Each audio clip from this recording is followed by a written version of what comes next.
Welcome into the Skinny Podcast. It's the weekly Potpourri edition. I'm Richard Skinner, Local12.com digital sports columnist and editor with Rick Broering. As always, it's presented by Blake, the attorney Maislin. We are recording this just a few hours before Xavier plays in the Big East Conference Tournament. Kentucky plays later tonight. UC has already been bounced. We get some college basketball. We got lots of Bengals to get to where I'm scratching my head in what they're doing, and maybe they've got a plan that I don't know about, but they've got a lot of needs to fill, and they haven't done a great job of filling them to this point. So we got a lot to get to, Rick. Let's get right to it. Yeah, you're in the midst right now of what I'm going to be doing here in like 2 weeks. The NFL free agency period for you, I imagine, is you like trapped at a computer, just staring at it, waiting for updates, answering phone calls and texts constantly, but you're just basically parked and held hostage in the same room and chair for like a week or so, right? I mean, that's pretty much how it works. As you know, our beat gets along pretty good, right? So we have different, text chains with each other. And that was literally the comment at some point, I believe it was Tuesday, like 9 o'clock at night. Like, I'm tired of being held hostage. I said, I broke free to go watch high school basketball for a while. I brought my laptop with me. I looked like an idiot. And of course, nothing happened. So, yeah, for you, I think honestly, free agency sucks, but it feels like it goes like that to some degree. And then it kind of the transfer portal is just an ongoing behemoth. Yeah, it really is. But that being said, when you make your living doing the recruiting stuff, the transfer portal being condensed to like a month plus is better than doing recruiting throughout the entire spring, summer, and into the regular season too. So there are definitely benefits to it, but I get what you're going through right now. It's like a war room situation. You just got to find your favorite foods, find your favorite podcast to listen to throughout the day while you're there, and just get through it. No, by the way, and that's the other part. I mean, I love this time of year college tournament. I like all the schlock tournaments. So I find myself jockeying back and forth to my TV to flip it from the HDM1 thing where I got my cable to the HDM2 where I got to get to my ESPN Plus games. It's been a nightmare of walking back and forth between things too. We got to get you an input button on that remote so you can switch between them from far away, you know? It's probably on there. I just don't know how to use it. All right, let's start with some Bengals talk. You mentioned NFL free agency. The tampering period began on Monday. The new league year started on Wednesday, which basically means that these deals can become official. For the Bengals, there's been a lot of names thrown out there in terms of guys that have either re-signed or kind of small deals that they've signed to. But you mentioned that there hasn't been much in the way of splash deals for the Bengals. I don't think we need to go through all of these deals that they've done at this point. What's the most interesting ones that they've signed? I guess bringing BJ Hill back at the cost, and it actually, if you look at the whole contract, it is a pretty good deal. It's 3 years, $33 million, but they've done a pretty good job of structuring it. And I think it was a case of knowing what you know in him, even though he's going to be into his 30s. And then going out and signing a nose tackle, TJ Slayton. We're going to talk to him actually this afternoon. He's coming into town. So after this podcast, I'm going to go down and he's coming in. Samaje Perine's coming in. So I do think the one place they've added at least enough to make me feel comfortable, and I do think they'll spend a high draft pick on this position, is the tackle spot. You got two rotational nose tackles in Slayton, and he's probably more than a rotational guy. He's probably the guy. A DJ Reader light, if you will, even though he's not light, but a guy that the stats aren't going to pop off the page. I know some metrics have him rated very high against the run. PFF has him rated very low, so you can pick your poison on which one you like. And then, Chris Jenkins, you expect a little more out of him in year two, but you got BJ Hill as the fallback plan. Then you draft the guy. Suddenly you're five deep at defensive tackle. I'm good there. Bringing back Samaje Perine, it's funny. I did that exercise The Athletic did and wrote a couple of columns on it. One, bringing back the whole band, TJ, Trey, Jamar, and one where I didn't bring T back.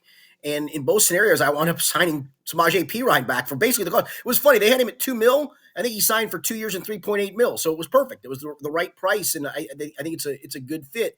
But as we sit here on this Thursday, late morning going into early afternoon, I'm not so much puzzled that nothing's gone about, and we'll talk about Trey Hendrickson separately because I wrote a column on it yesterday, that not a lot of movement's been made there, but they've let that guard market shrink to the point of, boy, you better get Tevin Jenkins or Brandon Scherfer. I don't know what the hell you're doing at this point at guard, man.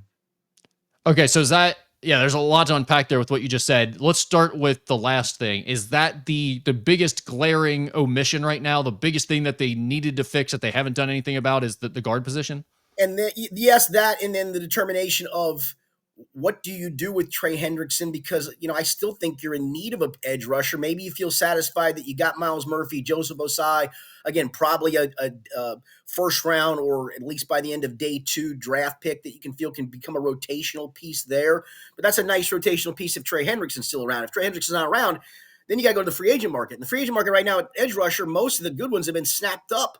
I mean, you're down to the Aziz Ojulari. No, thank you. I mean, he's an 8-sack guy. Good for him. I had 8-sack guys. I'm a little puzzled at those two position groups primarily, and then I'm still a little puzzled of what we're doing at linebacker with the whole. Are you cutting Jermaine Pratt and going to the market? Is Oren Burks really going to be a guy to compete for a starting job, or is he here to replace Akeem Davis-Gaither? Well, I'm scratching my head more than anything else. What's your take on that? Because I wanted to ask you about Oren Burks. That was one that I saw and I was like, what's the plan there? Because you look at it and it seems like special teamer almost, but then you see that he did play an important role in the postseason for the Eagles this year. Is that one where you think maybe the Bengals saw something on film and say, hey, this is exactly what we want for our defense and Al Golden system, and we think he can be a Akeem Davis-Gaither replacement as that third linebacker? Yeah, we haven't got a chance to talk to coaches about that, but I think to your point, Rick, I think that's exactly the point. That at the very worst case scenario, right, he replaces Akeem Davis-Gaither tit for tat. Good special teams guy, perfect third linebacker, backup guy. That's what Akeem was. Akeem obviously decided to go to Arizona and get a chance to be a starter there. So I think there's a little bit of that of, what will you do to have him come in and compete? But, maybe at the end of the day, they still think they can get some mileage out of Jermaine Pratt. I still think he's going to be a cap casualty. I think at that point you'll see another linebacker brought in, but it hasn't happened yet. And at this point, maybe Burks is the guy that pushes Pratt, or they roll. Here's the other part that's at the moment that's coming into a little focus here.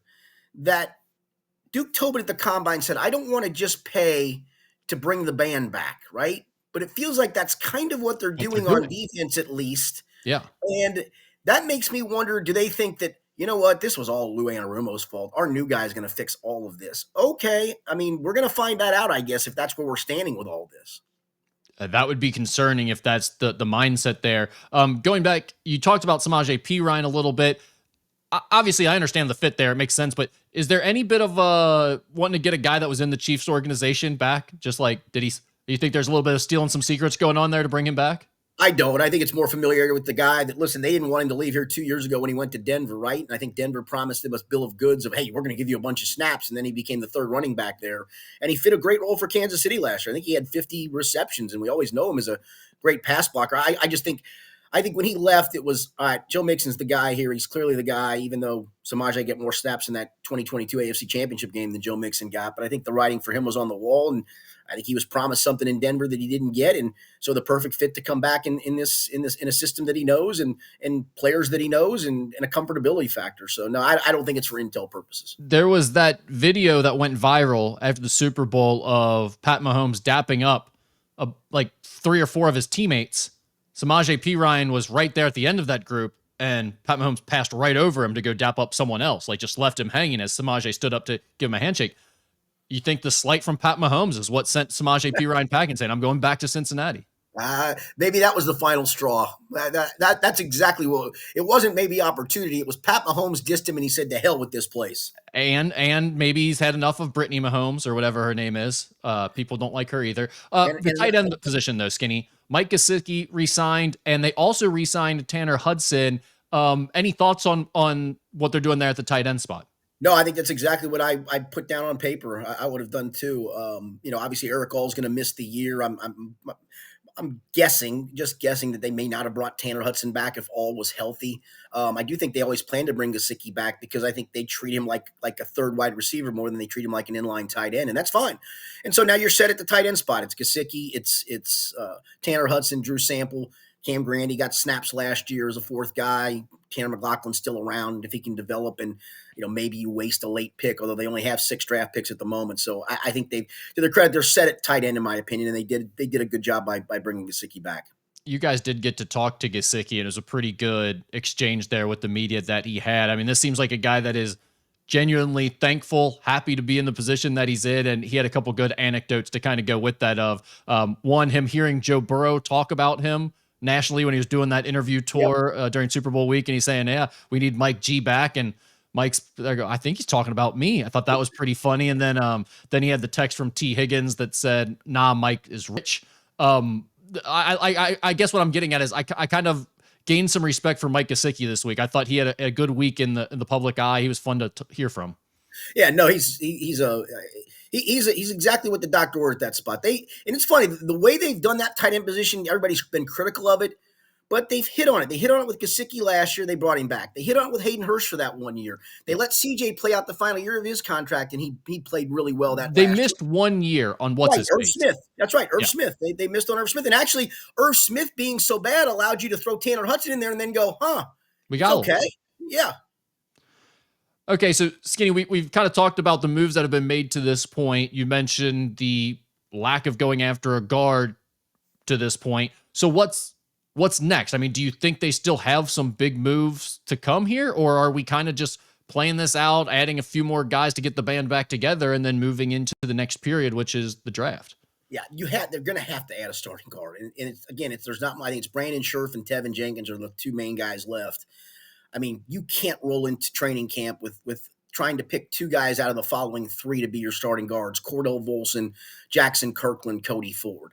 Could Cordell bounce back with a new offensive line coach? Maybe, but that can't be your plan of hoping that happens and hoping that, they like Jackson Kirkland, but he's taken all of like 2 NFL snaps in his career. And I think Cody's a perfect backup guy that you don't feel good about Utility. starting in 17 games, but if he's got to start, I mean, he was a Swiss Army. He started at left tackle, he started at right tackle, he started at guard. Actually started a game as a third tight end. So he has value, and I think it's a good guy to bring back, especially at the price. But you need a starter at guard, and it can't be, well, we're going to go get somebody early. I mean, at this point, you need to get a lot of guys early in the draft.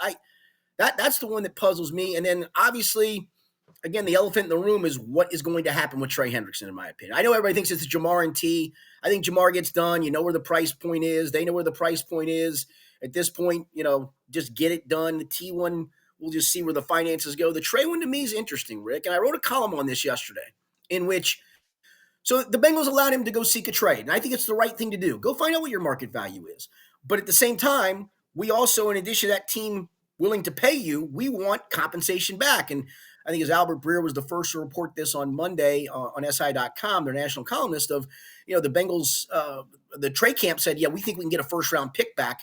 And apparently teams have said, no. The Bengals want at least a second round, and I think they're asking for a first round. The Athletic reported today that teams say the Bengals asking price is outrageous. It should be outrageous. You aren't going to just give him away because you know what you can do, and this was the point of my column. And I know people are going to go, that's not fair, that's not right. He's under contract for 2025 with the Bengals. In a worst-case scenario, you say, guy, you sought the market. You found a couple of teams willing to pay you, but they weren't willing to give us what we wanted. We did what we said. You asked, extend me or trade me. We tried to trade you. It didn't work out. You're under contract. You can pout all you want. He can go miss OTAs. He can miss whatever he wants in camp.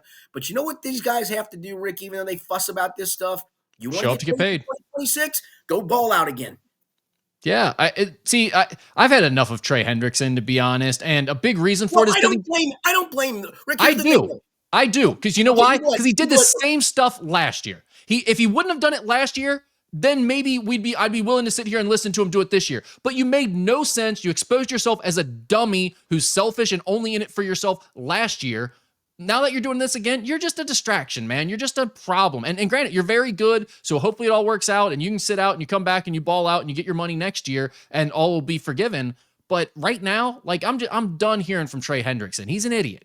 Yeah, the only thing I will say in defense, if the sides were coming close maybe 2 weeks ago in the high 20s, I'm just surmising this. And suddenly he wakes up on March, whatever that was, a week ago, when March 4th or 5th, and finds out Max Crosby signed for $35 million per year. And then by the end of the weekend, oh, by the way, Myles Garrett signed for $40 million. He's not in the Myles Garrett category, but go compare numbers. He's in the Max Crosby territory. So suddenly the market just went boom. And for those in that camp of, well, the Bengals should have signed him earlier, here's the part to what you're saying that I would blame Trey. I don't blame Trey at the moment.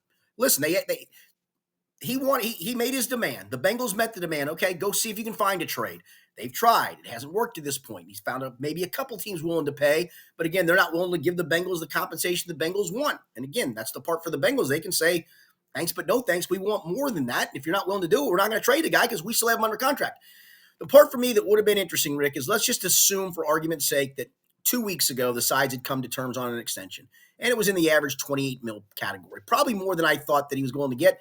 I mean, Spot Rack has his valuation at 28, over the cap has it at 30, 31. So we're in that category, right? Let's just say he would have signed that deal. Probably fair market value for both at that time. What do you think he would have done once he saw the Max Crosby deal get done? Probably the That's the same part for thing he me. did right after he signed his 2-year extension last Right. time. He That's asked for a trade immediately. Like, that's my issue with him. He doesn't have any respect for the process. Like, if he would have showed that he understood how it worked last year when he had just signed a new extension and been like, well, sucks, but that's the way it works. I signed my deal when I signed it. I've got to eat this for at least another year. Then maybe I'd be willing to listen to him asking for a trade this year and saying, hey, look at some of these deals. Look at what I've done the last 2 seasons. But that's not how it worked. He's whining every year, including right after he had just signed an extension. And here's the problem of just trading him for trade's sake. Again, let's just say it's a second round and a fifth round pick. I'm just going to throw those two. Don't do that. I wouldn't do that either. Because listen, if you take him off this roster with what you currently have and what the market has out there, and yes, could you maybe go draft an edge in the first round that could be maybe, but I'm not going to the NFL in sacks. Right. I've got that guy on my roster. And you know what? He's under contract for this year. And if after this year, maybe they draft an edge, right? And the edge shows something. And now I got some guys that are edges in the pipeline. We'll fix this next offseason. But right now, we don't have the space to fix it. We don't have the money to pay him in the mid-30s. We might have had money in the high 20s, but we don't have it in the mid-30s. At that point, you just say, guy, you're under contract. You're part of this football team. Go get your money next year. And then if you really want to be I don't even think it's a dick move. It's part of the CBA. You know what you could do in 2026? Tag him. Tag him. Yeah. Skinny, they already need another edge Right. to replace Hubbard. So it's not like, I mean, this idea of drafting is backup and you like all of a sudden you've got an extra guy. Now that's not the case. You already need another edge. So and maybe he comes back. He's going to be back. And maybe he comes back and the Bengals do him a solid, and he says, all right, just extend me for a year so I can get some more money up front. I'll take this, and we'll figure this out later. We'll revisit this next offseason. And maybe they both do each other a solid in that regard. Trey Hendrickson is not intelligent enough to think that way or figure that out. They did – you had already mentioned this, that they had re-signed Joseph Osai. Cam Sample also re-signed now. What are your thoughts on kind of the guys in-house? I was a little surprised that they even brought back Joseph Osai. They obviously already have Miles Murphy. Doesn't seem like there's much optimism about either one of those guys. Well, I'll tell you what, they were really happy with how Osai played down the stretch. And honestly, if you look at his numbers, he did play really well down the stretch. It was almost like all the injury stuff is behind him. The light bulb's starting to go off, sense of urgency. And so I think it'll be another sense of urgency because it's only a 1-year deal. I go back to the marketplace at edge rusher dried up really quick. The handful of guys that were out there got plucked, and there was a handful that were outpriced that you weren't going to go sign because they were too much. They cost too much. And now you're to that 6 to 8 sack guy that's out there. Well, Joseph Osai, in my opinion, can be a 6 to 8 sack guy, and maybe Miles Murphy can be a 6 to 8 sack guy. I'm not holding out hope for that, but maybe. And so I'm not going to go spend for that. I'll go bring back a guy I know, and then we'll go draft on top of that. So to me, I think the plan on the defensive line has been fine so long as you just don't give Trey Hendrickson away. Yeah, fair enough. I'm okay with that. And again, it just goes back to the point of he's not leaving because there's nobody out there to go get. You can't replace Trey Hendrickson right now, and that's the biggest issue the Bengals would have if they were to trade him. Cap space, do you feel like they're still in a good spot there? They've got some room to work with if they need it? For a guard, the linebacker would be tit for tat. If Pratt gets cut, probably whatever price tag you pay for that guy. And I still think they need to add a veteran safety. It'd probably, unfortunately, be a bargain basement third guy or a guy that could push a Geno Stone. I know Al Golden at the Combine really spoke pretty glowingly of Jordan Battle. He didn't speak so glowingly of Geno Stone, but he talked about Geno being a starting point. So when you hear starting point, it means that there's probably they want somebody else in the mix.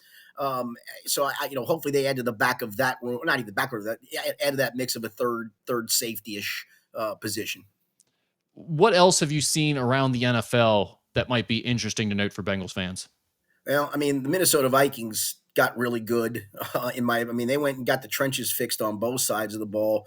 I think there's a lot of craziness in the marketplace. I think a lot of guys that defensive end stuff just got crazy to me. The fact of Max Crosby getting what he got, then Miles getting what he got, That just blew that market out of the water to insanity, in my opinion. And that's the part of the NFL that sometimes leaves me scratching my head.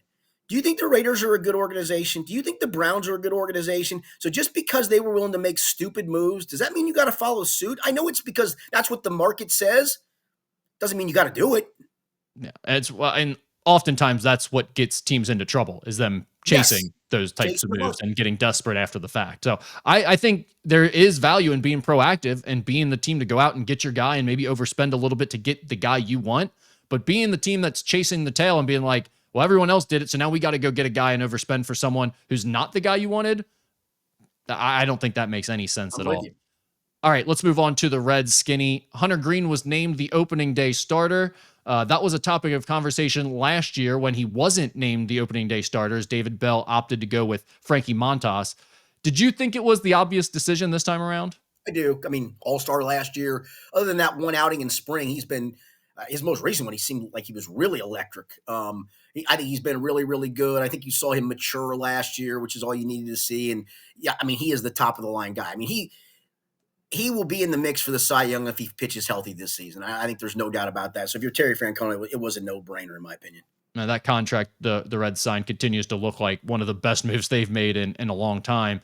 Elia's MVP was a topic of discussion this week around really, I think, more national outlets, and then kind of made its way to Reds outlets because it came up elsewhere. MLB.com revealed their favorites to win the MVP award in both the American and National Leagues, with Ellie listed as the number 5 favorite in the National League. I also think there's a thing where Ellie's really popular with younger kids and just in general across baseball, so he gets you clicks. So I think there are a lot of national pundits who, making their bold predictions for this year, like to throw his name in there and use him. So people are making him the prediction if they want to go out on a ledge a little bit. He finished 8th in last season's NL MVP voting. FanDuel currently gives him the 8th best odds to win the MVP at 25-1 for this year. He's behind Ohtani, Soto, Tatis, Betts, Harper, Tucker, and Lindor. Do you think there's a real chance that we could see an Ellie MVP season? I do. I mean, 40-40 is not out of the question. That 40-80 we talked about last week seems a little insane, but 40-40 isn't out of the question if he, again, takes that next step forward, makes better contact, makes contact more often. He is electric to your point. I think that helps.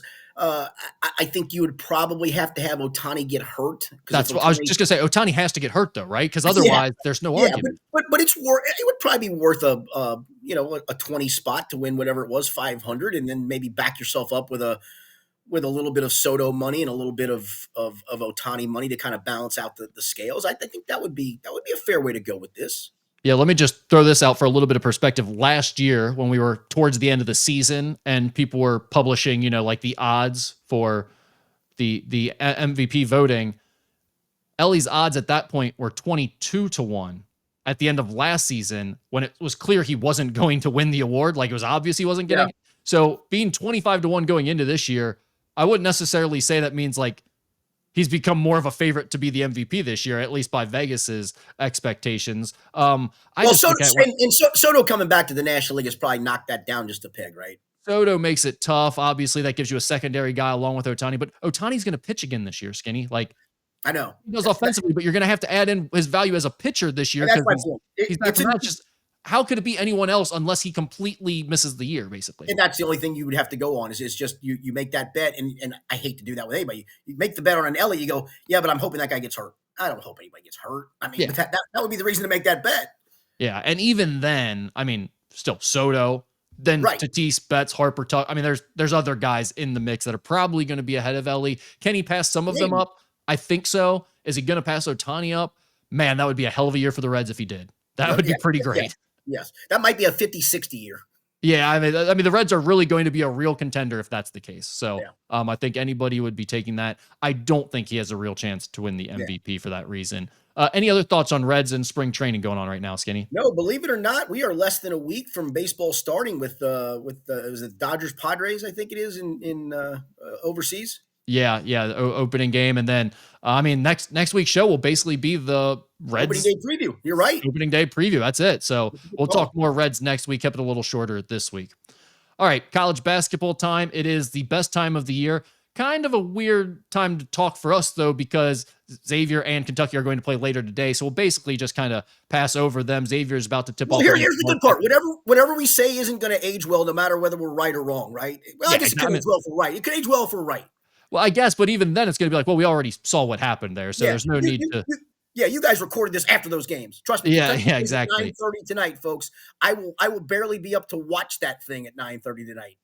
I'm glad there's the separation. I'll have plenty of time to Yes, get my yeah. Xavier stuff out of the way, knocked out, and then I'll be able to enjoy the Kentucky game.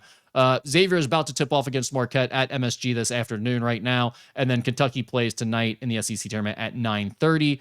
Cincinnati, Skinny, they beat Oklahoma State 87-68 on Tuesday in the Big 12 tournament, but lost to Iowa State 76-56 on Wednesday. They are headed to the Crown, which starts on March 31st. Now, let me ask you this part before we even get into the UC stuff, because I believe that teams from the Big 12, the Big 10, and the Big East, those were the three conferences that had an agreement with Fox Sports. Fox Sports developed the Crown tournament. They are taking 2 automatic bids from each of those 3 conferences. So the 2 highest rated teams by the net that didn't make the NCAA tournament automatically get a bid into the Crown. And I believe, at least as it was originally reported, that those teams, those conferences agreed that they're going to participate. Like there's no backing out of this. And the players are getting paid. Is that correct? There is an NIL part, a component Yeah. to this where the players would get paid. But Skinny, the idea, especially in Cincinnati's case, where obviously the season has spiraled and things are not great over there, of them being able to keep this roster together for the rest of this month to Well, make it to the Crown at the end of March is, I mean, it seems unfeasible to me. all right. When does the portal open? The 24th. 24th. Okay. And the And tournament starts on the 31st, I believe. right. No, that's what I was getting to because I knew they were paying players to try to maybe keep them from jumping the portal. But as a player, are you more beneficial from jumping in the portal to go find your right fit for probably more NIL money or getting a little scratch for playing for a team that's dead in the water? Well, yeah, and I mean, how much money could it honestly be for No, playing in a right.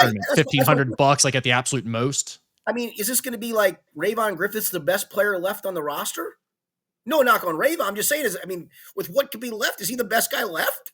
I mean, really, and then even, I mean, if you have older guys who are out of eligibility, do they want to get hurt when they're trying to go play a professional career? It's going to become exactly like football games for football, Skinny. Yeah, you'll have here's your shot. You'll have Bandego, Arrington Page, Rayvon, Tyler Betsy, CJ Frederick's going to play point guard.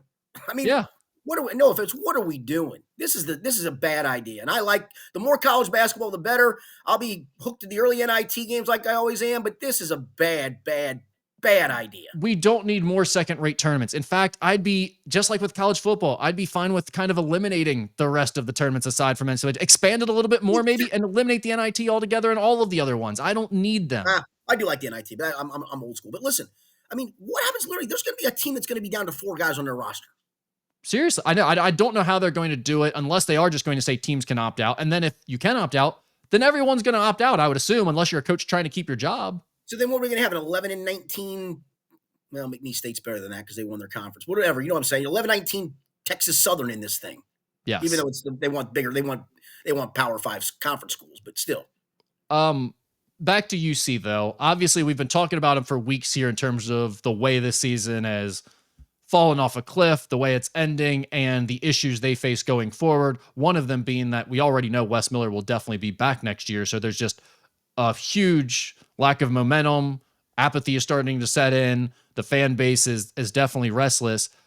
It's going to be a really interesting offseason for Cincinnati because I'm not exactly sure how you're able to recruit if you're Wes Miller, how you're able to generate NIL dollars or quote unquote revenue share money to give.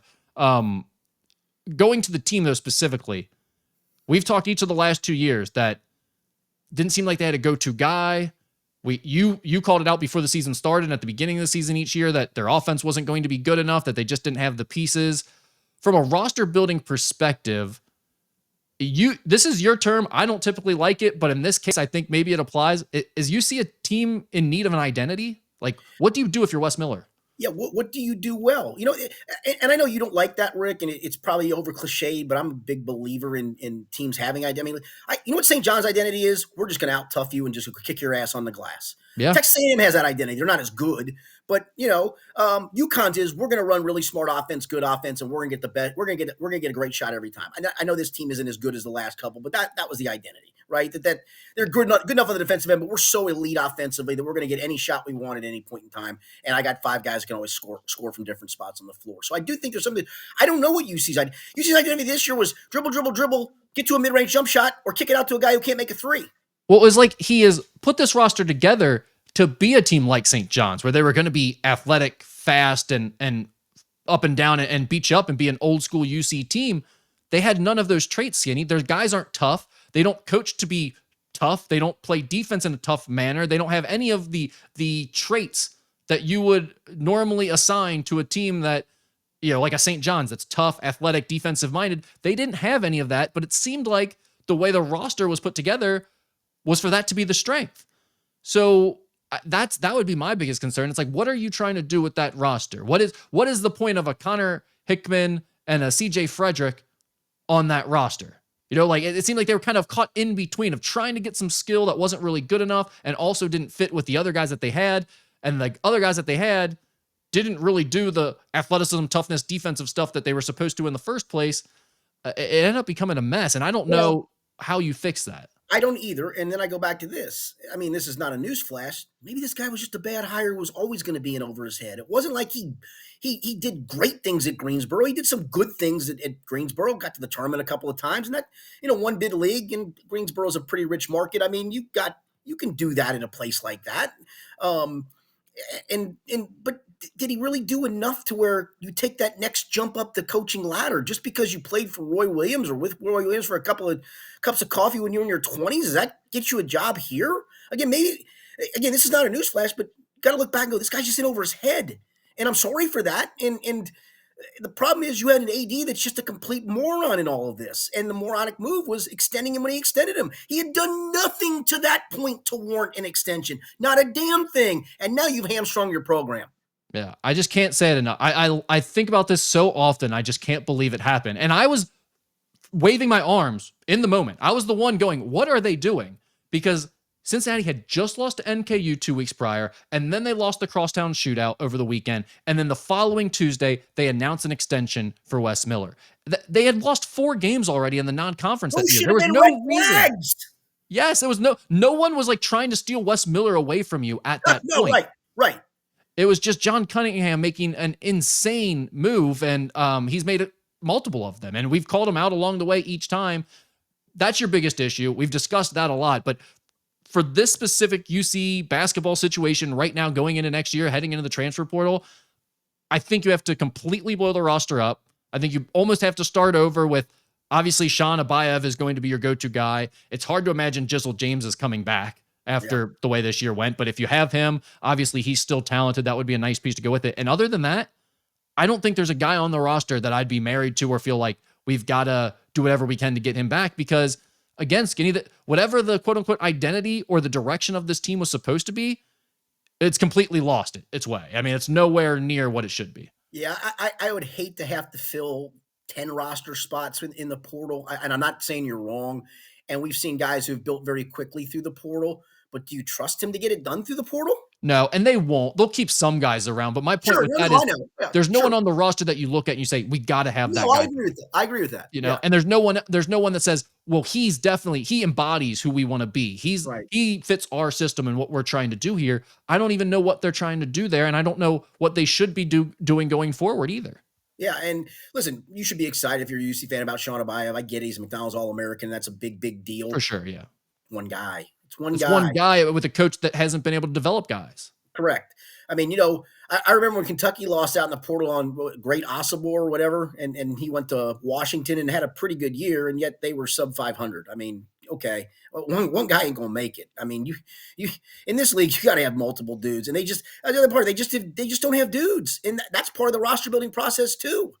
Yeah, I mean, Sean Abayev, I think, is a better player that can do more than Dylan Mitchell in Oh, theory. sure, But when they sure. added Dylan Mitchell, the idea was, hey, got this big time talent that's going to kind of take you to the next level. He's going to be your guy this year. Nice complimentary piece. And he did not get better when he transferred to UC. In fact, there's an argument could be made he regressed in terms of how much he was able to do. He's kind of just a guy who ran in transition and got easy baskets when he was able to get steals and they were able to run and throw lobs to him. Yeah. I'd like a Dylan Mitchell on my roster. I mean, as a For sure. He's a complimentary, great player. but not to be a yeah. But if you were considering him to be your 13.9 rebound guy, that just never materialized, and maybe it was never gonna. Well, and the bigger concern is there's like you go out, you get a big name, and you're thinking, oh, he's going to be the difference maker for us. Well, under Wes Miller, that didn't happen. So you got Sean Abayev coming in, and maybe he is going to be unbelievable, or maybe it's not going to work out the way you think it will with Wes Miller showing him how to do it. You know, I mean, it really is going to be a fascinating offseason for Cincinnati because they have to do something completely different to get it right. And as we've talked about, it's basically a lame duck year for Wes Miller. And boy, the fan base, to their credit, man, they have hung with them. They have done everything you want. It wasn't like the God love fan Tony base. Pike, man. He's trying to recycle it every week on there. He's like, hey, we're back again. And Yep. it just never works out for him, unfortunately. No, but and that's what I feel for the fan base. I mean, you're now going. I mean, this was a team that literally through your lifetime, Rick, was always in the tournament, and now all of Oh, a sudden, for 6 years, they're not in the tournament any longer. I remember the big knock on UC. Like the thing Xavier fans used to say to make fun of UC is you can't get out of the second round. Right. They always get to the tournament, win a game, and then lose. It's like UC fans would kill for that to be the knock on their program now. They'd kill Yeah. to have the Bob Huggins or the Mick Cronin knock that they can't advance in the tournament, and now they just can't even get there. Yeah. No, I feel for the fan base because again, it's a damn loyal fan base that deserves better than what the AD is giving them. Yep. All right, let's talk about NKU too, because they wrapped up their season. We talked about their 99-75 win over Detroit last week. It was like a night or two before we were recording. But then they went and they lost at Cleveland State 68-63 that following night. So they are done. We know Trey Robinson will be gone. He's played his 5th year of eligibility. We know Josh Dilling will be done. He has played 5 years now, only one at NKU, but he was a graduate transfer. Sam Vincent is probably the most interesting storyline, Skinny. He obviously missed most of last season with the knee injury, but they're trying to get a redshirt year for him to get that year of eligibility Yep. back. He had played more than the allotted amount of games allowed by the NCAA's rules, so they had to appeal it. They still haven't heard back yet on what that result is going to be, and obviously there's a chance that he could transfer too, even if he does get that year of eligibility. As a grad transfer. He would be a grad transfer, right? Then from there, I mean, I think Dan Goretzka is a huge storyline. Can you get him back? Did he put enough on tape there at the end of the year in those final 11 games to be like some other team might be willing to take a chance on a guy like that and bring him up? LJ Wells, I think, is another big name to focus on. How does NKU feel about him? He really struggled for about 15 games or so, and then turned it on right at the end of the year and played some really good basketball for them. And then Keanu Tijere, all legit contributors, all have eligibility to come back if they want to, but all of them could also look at the transfer portal, obviously, in this day and age. So here's my question for roster building at an NKU, because all the talk of the major schools is transfer portal, transfer portal, transfer portal. Are you better off just focusing, not solely, I mean, take a portal guy here or there that you think fits? Would it behoove you as a staff at an NKU to really focus almost all your eggs on the high school basket and hope to develop guys, even though you know that, hey, I may develop a guy for 3 years and he might leave, but usually that guy is going to take a couple of 3 years to develop, in my opinion. Unfortunately, I think it's the exact opposite. Really? Yeah, because now there might be some more diamonds in the rough. I mean, there might be more guys available at the high school ranks that are getting overlooked now. Well, that's what I was going with that, Rick. Is it feels like there's that high level tier of high school guy that guy's still going to be looked at. That guy's still going to be taken in, by schools, even though they're active in the portal. It's that next guy down that's a pretty good player that might take a year or two to develop, and maybe that's the way to do it. I'm just spitballing because I just don't know how mid majors can attack the portal, in my opinion. Well, here's the problem with what you laid out, Skinny, is that even the guys who take the 2 years to develop and you're okay, by junior year, he's gonna be a really good player for us. they put something on film. They had Yeah. enough Ken Palm metrics or whatever that one of the high majors are going to come down, see, oh, wait, this guy only plays 17 minutes a game, but he shot 38% from three and he had good offensive rebounding numbers. Well, we'll give him $75K to come play for us under salary and he'll be our 12th guy. And now he's gone. So it's like for NKU, it's like, okay, yeah, you get those freshmen. One of them maybe you hit on. He plays 1 year and he's gone. The other one, he develops for 2 years and then he's gone. And the third one turned out to be no good. And it's like, well, you never got to a point where those guys were actually contributing for you either. That's the hard part. I look at it from a different perspective, Skinny. I look at it more of, I would try to be the grounds where you either are the minor leagues. So you're like the Division II guys, for instance. I would try to be NKU has hit on Xavier Rhodes. They've hit on Michael Bradley. They've hit on Josh Dilling. They've hit on Dan Gresger. They're 4 for 4 over the last 3 years in Division II guys. They seem to do a good job of evaluating those guys and getting them up to speed here. I would look at that. And then I would tell high major guys that it didn't work out for, hey, come here. We'll get you right for a year or two. And then you can go back up and get your bag as a junior or senior. I think you have to find guys that can make an instant impact at the mid-major level because it is so hard to develop over the course of years because you keep getting rated as those guys develop. Yeah, I think the mid majors are in the toughest spot of all with this because it's just, to the point of the major guys can get that guy that developed to get him to come up. And no offense to Keenan Tishere. I mean, he played at Marquette and all that stuff, but he's okay. He's not a difference maker. Right. And that's the thing. It's like you're looking at Keenan Tishere, and I think some NKU fans would say, well, like, hey, he was inconsistent. He didn't catch the ball very well. His hands aren't great. He's inconsistent defensively at times. He doesn't rebound very well. And so they're thinking, does NKU even want him back or can they do better? Meanwhile, high major teams are looking at it and saying, our third or fourth big man, we can give him $150,000 a year and maybe sit on our bench. So that's the kind of thing you're dealing with at the mid-major level. I think you have to be really creative and really savvy when you're recruiting these guys and pitch them on the idea, sell them on the idea of you are doing this to help them get back to that level. You're trying to better them because guys are much more open to transferring and trying to, maneuver and make their situation better quickly with the transfer portal. So guys do understand the value of, hey, it didn't work out for me here my first year at North Carolina State. Maybe I should go down the Horizon League for a year or two and get my rank back up and build some status again. Out of curiosity, was the Townsend kid at Oakland, was he recruited by Oakland initially? Yeah, his dad was there and they're a local. Yeah, he was always going to Oakland. Okay. But talk about an example of a guy cashing in. I mean, exactly. I mean, and there's a number of cases like that. Marquez Warwick is a good example. Now he played 4 years at NKU before he cashed in, but I think the way to do it now is to sell examples like that. If I'm NKU's coaching staff, I'm showing every recruit, look at Marquez Warwick. Look what he did. Look how he got him ready to have a successful season for Missouri, even though he doesn't fit the profile of an SEC athlete. He was ready from a game prep standpoint, from an IQ standpoint, from a skill standpoint. And by the way, he got paid $350,000 to leave here and go play there. Yeah, and he's playing, decent minutes on a really good team.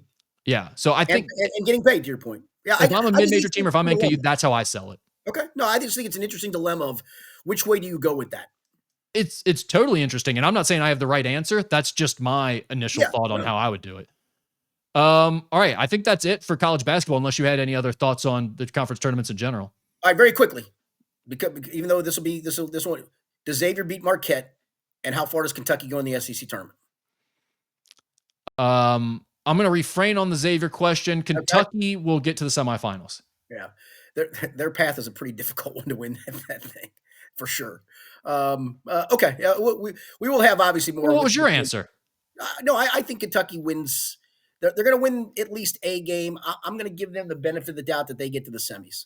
Yeah, I think they'll get to the semis as well. What about Xavier? I think Xavier beats Marquette. Okay. And then we got some Ask Skinny Anything questions. Okay, I've got one before you get to that. It was one our boss sent, and you probably forgot about it. He said this is something Skinny can opine on. And is this the one that do you have? I've got it in. I've got it in here. Yeah. Sorry about that. My bad. I just want to make sure. No, we'll go into it. So basically, we got sent a video from your boss of a high school game in Missouri where a team held the ball for the first 7 minutes. It was Illinois. Game. I think it was in Illinois. Actually, I think. It was Rockhurst, Illinois. I thought, whatever. It doesn't matter. But I believe where I read about it was a Missouri beat writer for a high school newspaper. So, covering high schools for a newspaper, I should say. But anyway, there was it doesn't matter because it happens all over the country. But the tip off happens. They hold the ball for 7 minutes. It was 1-0 after the first quarter. It was 8-5 at halftime.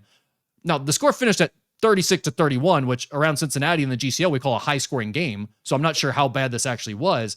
But Skinny, I think something like this happened in the women's high school tournament at the ninth region. Didn't Dan Train do something like this or yeah, something? St. Henry held the ball against Notre Dame for the first half and hung around. I can't remember what the score was at halftime, like 11-8 or something like that. Yeah, I mean Dan Train's been doing this since the 80s, I believe. Yeah, here's the thing about that. So the team that was on defense first was the number one ranked team in the state, and they're classified. It was the number one ranked 1A team. And just looking at, I saw some video. I'm going to guess 1A is probably small school. It didn't look like they had a bunch of dudes on the floor. Good players. I mean, I'm not going to knock the players, but I'm guessing that's probably the smallest classification was 1A. But it was the number one ranked team in the state. If you're the number one ranked team in the state, listen, I'd probably do the same thing. And if they're going to let me do it, I'd do it. Go attack them. Yeah. Wait. So was the number one team in the state holding the ball? No, they were the ones on defense letting the other team hold the ball. Yeah, that's what I thought because there's no reason for them to hold the ball if they're number one. But if you're the worst team, yeah, you're not doing anything wrong. This is not a situation where I think we need the shot clock. Where we need the shot clock is in the GCL, where it's two competent teams playing each other on a Tuesday night in the middle of the regular season. Shots off because of defense. And they're running 750 seconds of motion offense before taking a shot. That's not good for the game. That's not teaching guys how to play actual basketball. This, though, in a tournament situation like this where you're the underdog, yeah, the other team has to come out and guard you, man. Like, That's not a shot clock situation. That's a pride situation. Go play defense. You can't sit in a zone if you're the better team. I would hope that if you're the number one team, you've got enough athletes that you can go out and attack defensively. I'm going to guess you're probably pretty good defensively. By the way, what a terrible coaching job to let it come down to that, because I think they lost the game. Yeah, they did lose the game. The other team that held the ball did win the game. So what were you? That's the thing I don't understand. Why were you allowing that? Yeah, that's to me, it's just terrible coaching. Whenever I see a good team let this happen, it's like, you want more possessions, you idiot. Yes. And listen, if you come out and decide to run a trap at them just to make them attack you and they get a basket, okay, now we're up and going. Now maybe I can get in some full court pressure and mess them up that way because I'm the number one team in the state. I probably got pretty good players.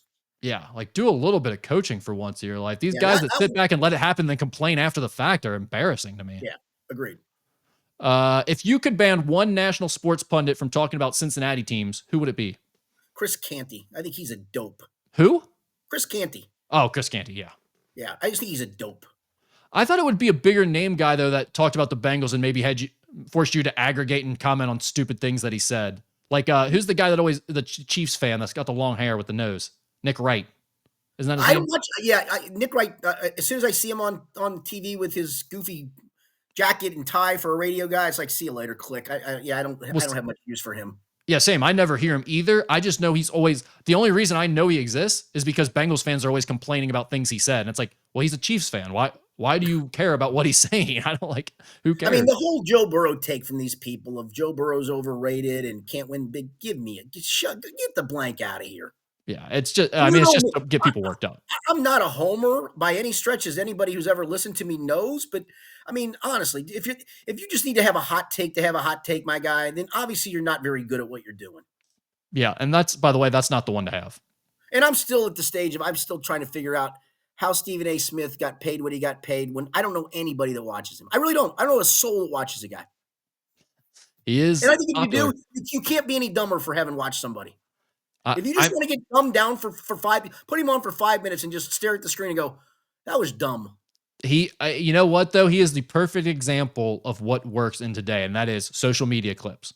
That's all. I mean, it's all just one insane social media clip after another of him either saying something stupid, saying something in a silly voice, or people kind of giving him a hard time and going at him. That's, LeBron going at him the other night at a game. Like, that's what makes him famous. I guess you can swallow your pride for a lot of zeros. No thanks. Yeah, he does that well. Does Skinny...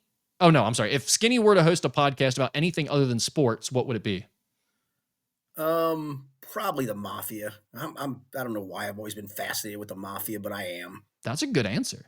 Yeah. No, I would actually listen. I think you had an idea recently on this show, and I don't know what question brought it up. Maybe it was a question similar to this one, where you said you would be interested in going to an airport. Yeah. I had like 3 people message me and say, I would love to listen to that podcast if Skinny did that.